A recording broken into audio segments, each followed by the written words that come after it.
Selamat pagi saya ucapkan kepada teman-teman sekalian. Sebelum saya memulai presentasi ini, saya ingin teman-teman mendengarkan sebuah permasalahan yang terjadi di sekitar kita. Yang pertama ialah saya ingin teman-teman untuk terlebih dahulu memperhatikan keadaan di sekitar kita, terlebih pada dalam hal pendidikan. Mengapa saya mengambil dalam hal pendidikan? Ya karena pada zaman sekarang ini, apa jadinya kita tanpa pendidikan? Apa jadinya generasi bangsa tanpa pendidikan? Sedangkan di dunia pekerjaan, di dunia kerja, syarat menjadi seorang pekerja itu adalah hal yang paling pertama dinilai, yaitu dari skill dan pendidikan. Ya, sekarang saya ingin teman-teman untuk membuka wawasan teman-teman mengenai hal pendidikan di sekitar kita. Hal yang ini saya sampaikan kepada teman-teman, yaitu pada suatu waktu kemarin saya sempat berbincang dengan beberapa teman-teman yang tinggal di daerah kita, atau lebih tepatnya di desa kita tinggal sekarang ini. Saya menanyakan atau membahas tentang dunia perkuliahan kepada mereka. Kenapa mereka tidak ingin melanjutkan kuliah setelah lulus dari SMA, setelah lulus dari SMK? Kenapa mereka hanya ingin stay dan hanya menetap di sini saja gitu? Kenapa mereka tidak ingin melanjutkan dunia perkuliahan atau ingin melanjutkan pendidikan mereka lagi? Berdasarkan yang saya terima alasan mereka, yaitu mereka beralasan yang pertama, yaitu kenapa harus kuliah kalau jika akhirnya akan kembali menjadi petani seperti mayoritas di daerah tempat kita tinggal. Kenapa harus sekolah sedangkan kuliah membutuhkan biaya yang tidak sedikit gitu? Kenapa harus kuliah jika akhirnya kembali seperti mereka yang tidak bersekolah? Mending langsung bekerja dan langsung bisa membantu orang tua atau menafkahi diri sendiri. Setelah itu, saya juga bertanya kepada teman-teman yang lain, kenapa? Yang selanjutnya, saya menerima jawaban dari mereka yang cukup membuat saya tercengang. Kenapa seperti itu? Karena ya, saya tidak menyangka kalau mereka berpikiran seperti itu. Saya bertanya, kenapa kamu tidak melanjutkan lagi perkuliahan gitu? Jawaban mereka yaitu pertama, kepada orang yang pertama saya jawab seperti ini. Kalian kan orang yang mampu. Kami kan tidak mampu. Jadi wajar kalau kami tidak kuliah. Kan di dunia perkuliahan itu harus butuh banyak uang, harus memenuhi kebutuhan, terlebih kebutuhan sekolah, seperti itu. Mereka salah persepsi menurut saya. Mereka salah besar dalam hal mencerna tentang hal pendidikan, sangat salah besar. Terus saya menyampaikan seperti ini, itu bukan masalah kita mampu atau enggak. Pemerintah menyediakan beberapa jalur untuk kita menempuh untuk masuk ke dunia perkuliahan. Ada jalur undangan berdasarkan nilai rapor kita selama di sekolah. Ada juga jalur tes berdasarkan ilmu yang kita dapatkan. Ada juga berdasarkan kemampuan kita dan langsung dibiayai pemerintah. Itu saya sampaikan kepada mereka. Tetapi tetap mereka tidak ingin tahu. Mereka hanya berpendapat pada alasan mereka yang saya temukan. Terus jawaban satu lagi yang saya terima yaitu, kenapa harus kuliah? Karena kan sukses belum tentu dari kuliah, begitu. Iya, menurut saya memang betul.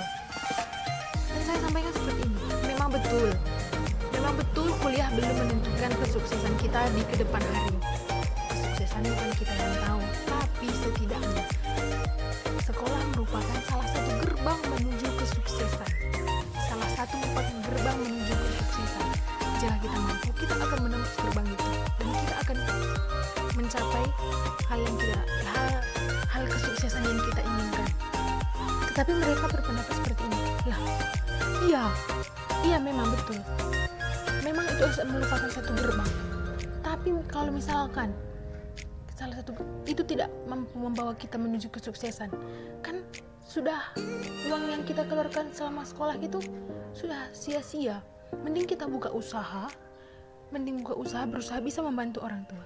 Iya, setidaknya kalau memang berusaha, salah satu merupakan hal yang baik, bisa mengubah perekonomian mereka. Ini tidak, mereka menjadi pengangguran. Jadi saya tidak habis pikir kenapa mereka berpersepsi seperti itu. Mereka tahu berpikir seperti itu, tapi tidak untuk menjalankan. Mereka tahu untuk berusaha, tapi tidak untuk menjalankan.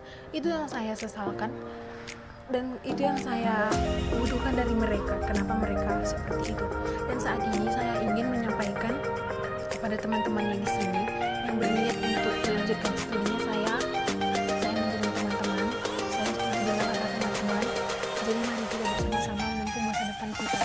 Memang masa depan sudah jatuh di atas, tapi alangkah lebih baiknya kita juga berusaha. Tidak akan ada usaha yang mengkhianati hasil, ataupun kita pasti akan tetap bisa jika kita mampu. Di mana ada kemauan, di situ ada jalan. Jadi sebelum saya menyampaikan materi ini, materi yang saya sampaikan yaitu program studi administrasi bisnis.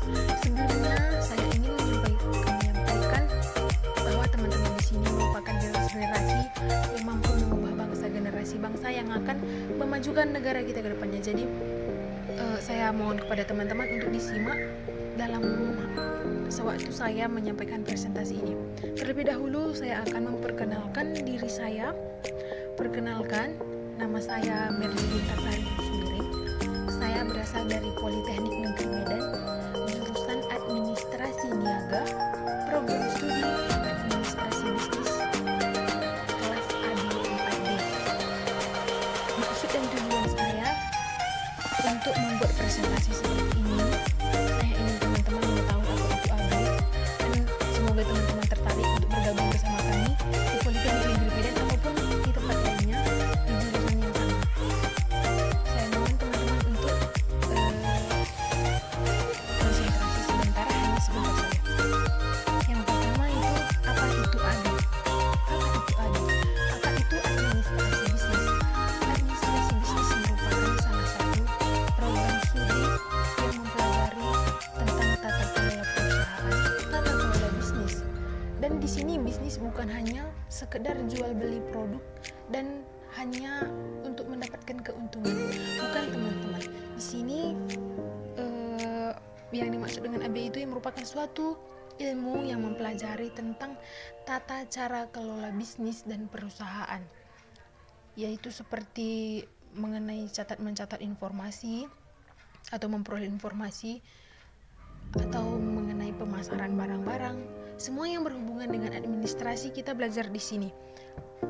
Dan ini merupakan salah satu program studi yang diminati oleh banyak orang ataupun calon mahasiswa yang bakal menjadi seorang mahasiswa. Dan selanjutnya itu ngapain aja sih kita di administrasi bisnis kalau kita gabung begitu? Ngapain aja sih kita di situ? Ngapain aja? Apa saja yang kita lakukan? Apa yang bisa kita dapatkan? Pasti teman-teman berpikiran seperti itu. Jadi teman-teman, ngapain aja kita di AB? Itu yang pertama, kita akan diasah dalam hal berpikir dan bekerja dalam tim. Mengapa seperti itu? Iya, nantinya juga kita akan di dunia nyatanya, kita juga akan bekerja dalam tim. Jika kita ingin menjadi pengusaha pun, itu juga kita membutuhkan tim. Kita tidak dapat berdiri sendiri di dunia ini, atau kita diciptakan tidak dapat hidup diri sendiri. Kita hidup berdampingan. Saya tahu teman-teman pasti sudah mengetahui hal itu.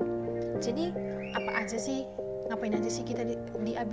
Ya, kita banyak melakukan kegiatan di AB. Salah satunya itu mengasah kemampuan kita dalam berpikir, dalam berperilaku, dalam beretika, dan juga kita bisa berorganisasi. Kita banyak kita melakukan praktek-praktek. Nanti untuk informasinya saya akan menjelaskan semua. Jadi saya mohon teman-teman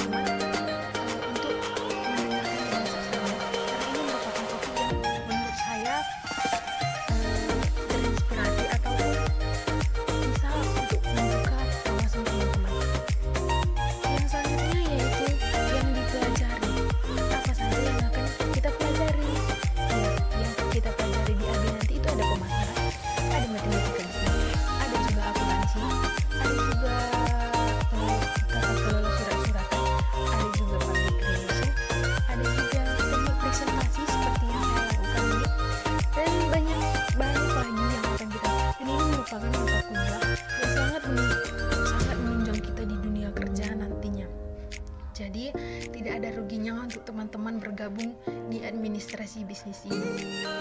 Banyak sekali yang kita dapatkan, banyak wawasan dan banyak pengetahuan yang kita terima di AB ini. Dan selanjutnya, kegiatan apa saja yang akan kita lakukan di sini? Ya, seperti saya jelaskan tadi, kegiatan yang bisa kita lakukan yaitu kita akan ada mengadakan atau mengikuti kegiatan table manner. Apa itu table manner? Table manner merupakan cara-cara dalam hal berpenampilan. Bagaimana kita menampilkan diri kita di dunia kerja. Di dunia kerja tidak mungkin kita berpenampilan asal-asalan ataupun acak-acakan. Itu sangat tidak enak dipandang. Jadi kita akan diajar cara berpakaian yang sesuai untuk kegiatan kantor. Banyak sekali yang harus kita pelajari. Ada juga kegiatan beauty class. Nah, ini cewek-cewek pasti suka dengan kegiatan ini karena ini bermakeup bertata rias wajah, tata rias rambut. Di sini kita mempelajari hal tersebut teman-teman, dan itu langsung dibiayai oleh pihak politeknik sendiri atau pihak kampus kita sendiri. Jadi kita hanya untuk menikmati saja apa yang mereka sediakan untuk kita. Kita hanya jika memang disuruh ya kita hanya sekedar melakukan. Kita bisa berekspresi, kita tidak terikat, tapi kita juga harus mengikuti aturan yang ada. Tidak mungkin kita selalu diarahkan jika kita mereka berpikir kita bukan lagi anak-anak yang harus selalu diarahkan gitu. Tapi memang di dalam beauty class ini merupakan hal yang terfavorit di jurusan AB, dan ini merupakan hal yang paling disukai oleh banyak mahasiswa. Nah, jika banyak kegiatan, apakah biaya kuliah di AB itu mahal?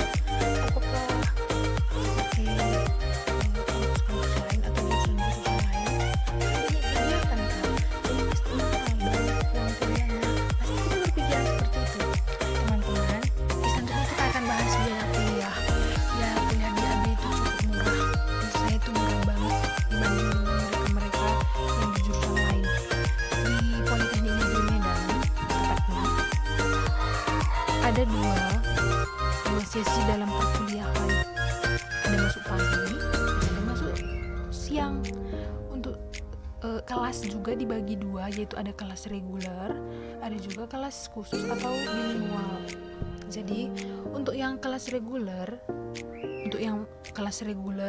dan jadwal yang untuk masuk pagi akan dikenakan uang kuliah mulai dari 0 rupiah sampai dengan 1 sampai 2 juta per semester. Dan selanjutnya jika masuk siang juga akan dikenakan 0 rupiah sampai dengan 2 atau 2 sampai 3 juta. Nah, sedangkan kelas khusus dan bilingual ini mereka dikenakan biaya 3 sampai 4 juta per semester. Itu semua per semester, teman-teman. Jadi apa perbedaan Kak dengan kedua kelas ini? Pasti kalian bertanya seperti itu. Perbedaan keduanya hanya pada fasilitas dan mata kuliah. Mereka lebih banyak menggunakan bahasa asing dibanding kita. Jadi menurut saya tidak terlalu jauh berbeda, karena hanya perbedaannya mereka lebih banyak menggunakan bahasa asing di dalam belajarnya, seperti itu. Jadi ya jika teman-teman yang suka dengan berbahasa asing seperti bahasa Inggris, sebilanya atau dominannya itu ke bahasa Inggris, teman-teman boleh masuk ke kelas ini, ke kelas reguler,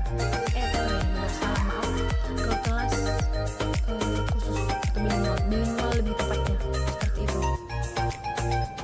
Jadi selanjutnya itu organisasi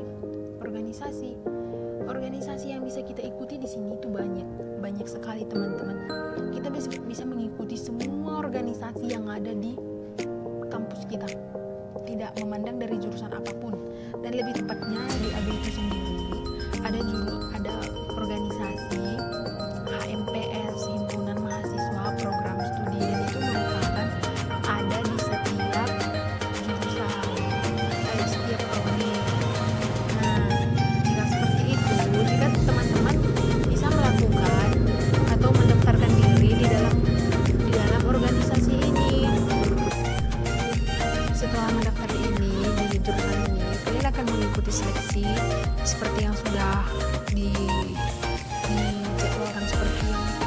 dijalankan oleh mereka yang bertugas. Kalian juga bisa merangkap menjadi mengikuti jurusan seperti badan ekonomi eksklusif mahasiswa.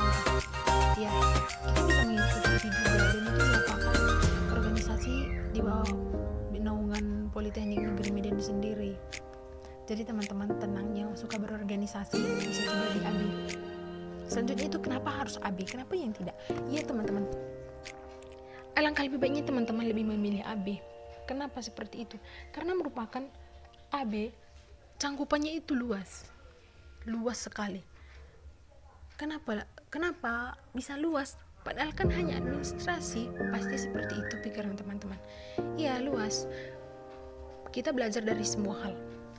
Mereka seperti jurusan lain ada belajar menggunakan bahasan pajak, kita juga bahas. Ada juga keuangan, kita juga pemasaran. Di AB juga ada. Semua hal yang mereka pelajari kita bisa, jadi kita bisa mempelajari. Sekali kita belajar, kita langsung dapat pengetahuan. Ibaratnya sekali kapal berlayar, dua tidak ada telan. Nah, seperti itu teman-teman. Jadi banyak yang pasti kita dapatkan. Tidak hanya mengenai administrasi saja, mengenai prakteknya juga kita bisa temukan. Dan selanjutnya itu apa? Peran AB di dunia kerja. Nah, teman-teman, peran AB itu sangat penting di dunia kerja. Apa sih sekarang yang tidak menggunakan administrasi? Apa sih yang tidak membutuhkan orang yang bisa mengatasi bagian tata kantor di mana sih? Sedangkan usaha yang kecil-kecilan saja mereka membutuhkan informasi atau tata kelola informasi untuk kelanjutan usaha mereka. Jadi jika kita bertanya apa itu perannya sangat banyak. Setiap perusahaan pasti membutuhkan administrasi. Setiap kegiatan pasti membutuhkan orang-orang yang ahli.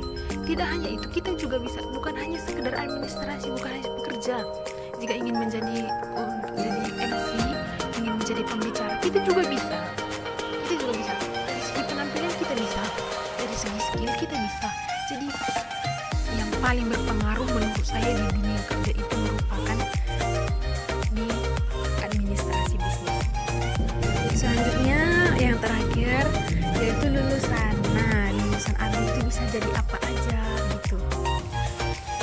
Apakah hanya sebagai pekerja kantor? Oh, tentu saja tidak teman-teman.